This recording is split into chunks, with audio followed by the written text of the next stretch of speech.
stella Sirio è stata seguita da varie culture antiche. I Dogon, per esempio, gli antichi egizi, sin dal Neolitico. Essendo la stella più luminosa del cielo nell'antichità, gli è stato attribuito un significato mistico che ha trasceso il tempo. Nota anche come la stella del cane, per la sua posizione nella costellazione del Cane Maggiore, ha avuto un ruolo di primo piano nell'astronomia, nella mitologia e nelle pratiche religiose di molte culture antiche in tutto il mondo. La sua luminosità eccezionale e il ciclo apparente nel cielo notturno hanno catturato l'attenzione degli osservatori del cielo sin dall'antichità, portando a varie interpretazioni e significati attribuiti a questa stella che oggi, cari amici appassionati, esploreremo insieme. Esploreremo il legame fra questa stella così controversa e le culture antiche che tanto ci affascinano. La tribù dei Dogon, che vive nella regione del Mali in Africa occidentale, è forse una delle culture più affascinanti quando si parla del legame con Sirio. Secondo alcuni studi etnografici, i Dogon possedevano conoscenze astronomiche sorprendentemente dettagliate su Sirio che chiamano ancora oggi Sigui Tolo. Queste persone credevano che Sirio fosse accompagnata da una stella più piccola, invisibile ad occhio nudo, che oggi sappiamo essere Sirio B, una nana bianca scoperta solo nel 1862 con l'ausilio di telescopi avanzati. I Dogon associavano Sirio B ad un elemento fondamentale della loro cosmogonia e mitologia, ritenendo che da questa stella provenissero i loro antenati che trasmisero ai Dogon le conoscenze correlate a questo sistema. Per farvela molto semplice, signori, questa tribù conosceva Sirio e Sirio B migliaia di anni fa, quando solo nel 1862 ci sono giunte sufficienti informazioni per quanto riguarda questa stella. Per gli antichi egizi, Sirio, da loro chiamata Sopdet, aveva un'importanza cruciale nel calendario e nella religione. La levata iliaca di Sirio, ovvero il primo sorgere visibile appena prima dell'alba dopo un periodo di assenza dal cielo notturno, segnalava l'inizio del nuovo anno egizio e coincideva con l'annuale inondazione del Nilo, fondamentale per l'agricoltura. Sirio era associata alla dea Iside, parte della triade divina con Osiride e il loro figlio Horus, simbolo di fertilità, rinascita e madre divina. La connessione fra Sirio, Iside e il ciclo vitale dell'agricoltura e del fiume Nilo era un pilastro della religiosità egizia, integrando l'astronomia nelle pratiche religiose e nella vita quotidiana. Anche nella Grecia antica Sirio aveva un ruolo significativo, era associata infatti al caldo torrido dell'estate, tanto che i giorni da fine luglio a inizio agosto erano chiamati i giorni del cane, riferendosi alla posizione di Sirio nella costellazione del Cane Maggiore. Questi giorni erano considerati di cattivo auspicio, associati al calore, siccità e malattie. Tuttavia Sirio era anche vista come una guardiana e una guida sia per i viaggiatori che per i naviganti, che usavano la sua posizione per orientarsi durante le notti estive. In molte altre culture Sirio manteneva un ruolo di rilievo. Per esempio i polinesiani la usavano per la navigazione oceanica. I Maori della Nuova Zelanda vedevano Sirio come Takurua, una stella associata all'inverno. Presso i nativi americani invece Sirio era spesso associata a storie di creazione e cicli stagionali raccontati dal popolo delle stelle. Una teoria suggerisce che alcuni dei pilastri di Gobekli Tepe possano essere allineati con la levata iliaca di Sirio. Addirittura nuove scoperte parlano del cambio di assetto dei recinti di Gobekli Tepe nel tempo, che servivano come un calendario astronomico per tracciare i movimenti stellari di Sirio. Le strutture megalitiche di Malta hanno un legame ben preciso con questa stella e moltissime altre strutture antiche e culture perse nel tempo tengono stretto il significato con questa stella antica. Che cosa ci nasconde? Il legame tra la stella Sirio e la tribù dei Dogon è uno dei temi più affascinanti e dibattuti nell'ambito dell'antropologia e dell'astronomia culturale. Questo interesse deriva da una serie di rivelazioni fatte dai Dogon sui sistemi stellari di Sirio, che sembravano sorprendentemente precisi e dettagliati per una cultura che, era priva di strumenti astronomici avanzati. La conoscenza dei Dogon su Sirio, in particolare l'esistenza di Sirio B, ha sollevato molti interrogativi su come potessero aver acquisito tali informazioni. Le informazioni sulle conoscenze astronomiche dei Dogon provengono principalmente dal lavoro degli antropologi francesi Marcel Griol e Germain Dieterlen, che nel 1931 iniziarono a studiare la cultura Dogon. Che cosa successe? Successe che nel corso dei loro studi, che si protrassero per decenni signori, questi due antropologi francesi pubblicarono varie opere in cui descrissero dettagliatamente il sistema di credenza dei Dogon, inclusa la loro conoscenza di Sirio e delle sue stelle compagne. I Dogon descrivevano Sirio come un sistema stellare composto da due principali corpi celesti, Sirio A, che si chiamavano Siguitolo, e Sirio B, che chiamavano Po-Tolo. Sirio B era descritta come una stella molto piccola ma incredibilmente pesante e i Dogon credevano che compisse un'orbita ellittica attorno a Sirio A ogni 50 anni circa. Questa descrizione, indovinate, è sorprendentemente simile alla realtà di Sirio B, perché effettivamente, guarda caso, è una nana bianca di piccole dimensioni ma di grandissima densità, quindi molto pesante, come dicevano loro migliaia di anni fa, no? Scoperta dagli astronomi occidentali solo alla fine del XIX secolo, la cui orbita attorno a Sirio B fu misurata addirittura nel XX secolo. La domanda sorge spontanea, no? Come facevano i Dogon ad avere simili conoscenze? Le spiegazioni su come i Dogon potessero aver acquisito queste conoscenze sono varie e spesso molto controverse, ma è ovvio, no? Alcune teorie suggeriscono che i Dogon potrebbero aver avuto contatti con culture avanzate in passato, inclusi gli antichi egizi, o persino con visitatori extraterrestri. Altre ipotesi si basano sull'idea che i Dogon, signori, potrebbero aver dedotto l'esistenza di Sirio B attraverso osservazioni astronomiche sofisticate di cui siamo totalmente all'oscuro, o tramite la trasmissione di conoscenze da altre culture attraverso i secoli. Ma lo sai qual è la realtà? La realtà è che ancora oggi nessuno ha fornito una spiegazione valida, accompagnata da prove culturali che spieghino come una cultura così primitiva possa aver ottenuto tali conoscenze astronomiche.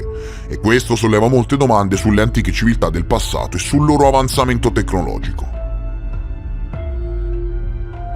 Per quanto riguarda Göbekli Tepe, signori, la questione si fa davvero preoccupante. Quando gli archeologi le datarono al carbonio 14 fu chiaro fin da subito che le 4 aree, signori, non furono costruite nello stesso periodo.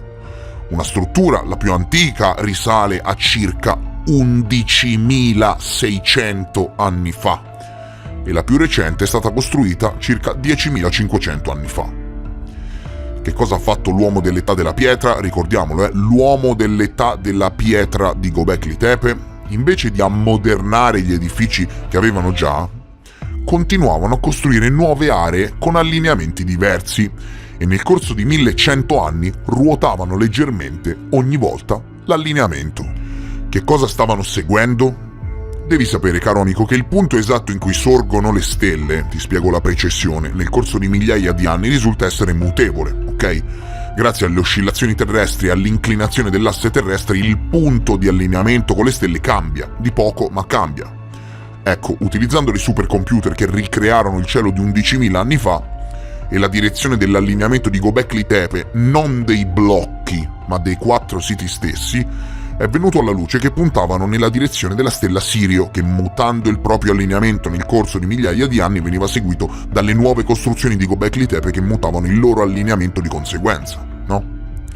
Ecco perché i siti variano nel proprio allineamento.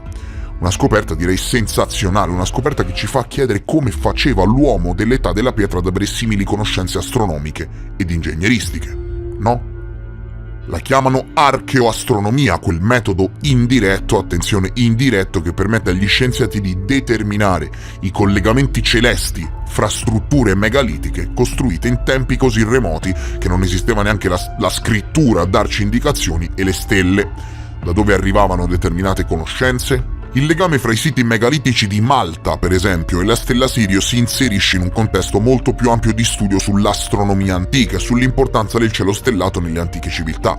Malta, infatti, cari signori, dovete sapere, lo so che non gli dai una lira, ma ospita alcuni dei più antichi templi megalitici al mondo, costruzioni impressionanti per la loro età e per il livello di complessità architettonica. Parliamo di costruzioni come Gigantia, risalenti addirittura al 3600 a.C., che lasciano sbalorditi. La ricerca archeoastronomica ha suggerito che molte di queste strutture potrebbero essere state costruite con una precisa conoscenza astronomica, incluso l'orientamento rispetto a fenomeni celesti significativi come solstizi ed equinozi, e forse anche la levata iliaca di stelle particolarmente importanti come Sirio, che sì, è al centro anche per quanto riguarda le strutture a Malta.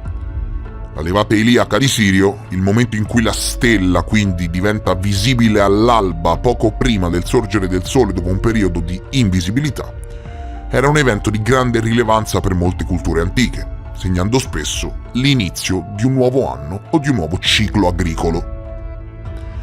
La ricercatrice olandese Jenny Reddick ha esplorato tutti i templi megalitici di Malta e ha condotto uno studio approfondito durato anni dei loro allineamenti.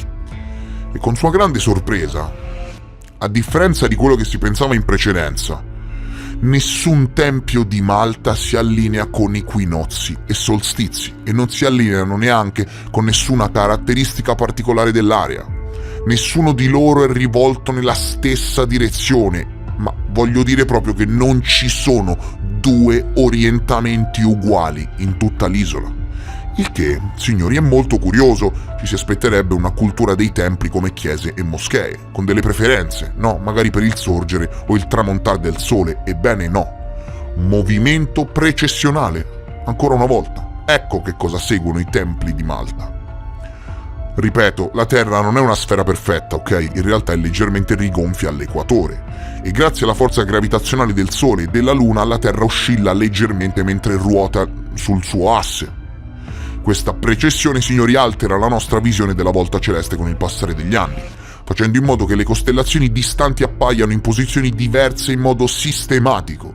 Ed è l'intero cielo che compie questo movimento, ok? Che è molto leggero, parliamo di un solo grado di differenza nel sorgere o nel tramontare del Sole di una stella in 72 anni, chiaro?